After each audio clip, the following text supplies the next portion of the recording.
Proyek revitalisasi Sungai Petran yang dikerjakan melalui Program Nasional Urban Flood Resilient Project atau NUPREP masih berlanjut. Namun sebelum sebaratan pekerjaan tuntung, sebagian kawasan di Jalan Petran justru dimanfaatkan warga sebagai wadah parkir kendaraan. Menanggapi kondisi tersebut, Wali Kota Banjarmasin Muhammad Yamin Wetakuri tengah hari Senin 15 Juni 2026 memandangkan pemerintah kota akan berkoordinasi lawan Balai Wilayah Sungai Kalimantan III sebagai pelaksana proyek. Evaluasi dilakukan agar pembangunan tetap berjalan sesuai rencana, wan kadang menimbulkan persoalan baru di lapangan. Muhammad Yamin menjelaskan, revitalisasi Sungai Petran masih berada dalam tahap pengerjaan. Pemerintah kota juga berharap proyek tersebut dapat dilanjutkan hingga kawasan Sungai Gardu, mengingat sebagian lahan telah dibebaskan wan dinilai penting gasan mendukung pengendalian banjir di Banjarmasin. Ini kan tentunya kita akan coba berkoordinasi dengan pihak BWS ya, karena pelaksanaan ini kan adalah anggaran dari pusat atau dana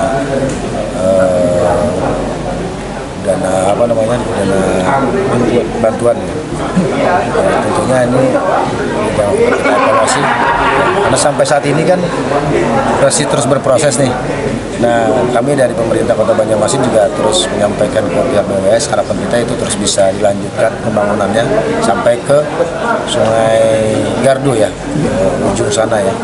Ini harapan kita ini terus bisa dilaksanakan karena karena lahan TNI sudah oke, kan sudah bisa kita laksanakan sebenarnya, tinggal nanti kaitannya anggaran besar ya. Itu optimis aja lah tahap ketiga kena selesai juga. Ini kan tahap kedua masih proses nih. Ya, sementara targetnya Desember kan dananya bila ada turun lagi. NUPREP ini kalau sebelumnya itu disampaikan adalah 2027 selesainya, hingga 2027 selesainya.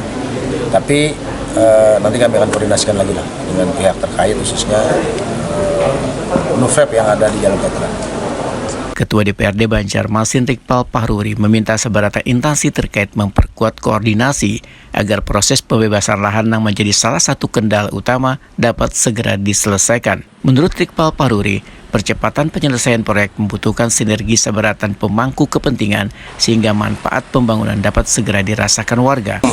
Tertunda? Iya, Pak. Ya, kami berharap dengan SKPD terkait ya ini bisa menjembatani lah, paling tidak anggarannya kan sudah disiapkan. Nah, kemudian apa yang menjadi kendala-kendala itu bisa segera untuk diselesaikan karena memang tidak mudah ya untuk mengkoordinir seluruh stakeholder yang terkait dengan NUPREP ataupun veteran tersebut, tapi paling tidak dengan adanya percepatan ataupun bisa dikoordinasikan dengan baik, itu akan menjadi lebih baik dan bisa lebih cepat. Harapannya seperti itu. Revitalisasi Sungai Petran merupakan salah satu proyek strategis nasional yang diharapkan mampu meningkatkan kapasitas pengendalian banjir, sekaligus mempercantik kawasan bantaran sungai di Banjarmasin.